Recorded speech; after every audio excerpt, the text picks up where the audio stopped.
মহানন্দটোলা সম্বলপুর যাওয়ার রাস্তায় দেখতে পাচ্ছ কতটা জল হয়ে গেছে। তো বন্ধুরা, আমি আজকে চলে এসেছিলাম নাক্কাটিতে, আর নাক্কাটিতে এসেই দেখতে পাচ্ছ তোমরা এখানে কিন্তু ব্রিজের নিচে প্রচুর জল হয়ে গেছে, আর এখানে ছাত্রদের যাওয়া আসার প্রচুর অসুবিধা হচ্ছে।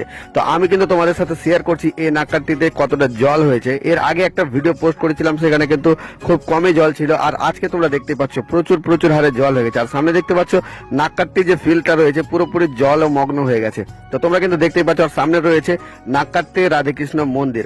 তো বন্ধুরা, যারা কিন্তু এখানে এসেছো এর আগে যেমনটা ছিল এখন কিন্তু সেরকমটা নেই, এখন পুরোপুরি জলমগ্ন হয়ে গেছে এই নাক্কাট্টি এলাকাটা।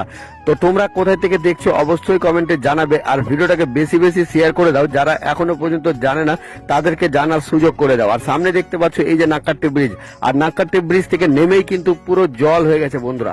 আর বর্তমানে দেখতেই পাচ্ছ এখানে তো তবুও আসা যাওয়া হচ্ছে, আর কিছুক্ষণ পরেই কিন্তু দেখতে পাবে যে এইখানে নৌকা নিয়ে যাওয়া আসা করতে হবে।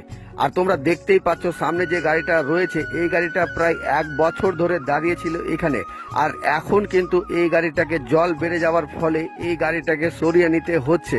তো তোমরা দেখতেই পাচ্ছ এই হচ্ছে নাক্কাট্টির যে অবস্থা। আর তোমরা যারা এই ভিডিওটা দেখছো অবশ্যই বেশি বেশি শেয়ার করবে, যেন সবাই জানতে পেরে যায়।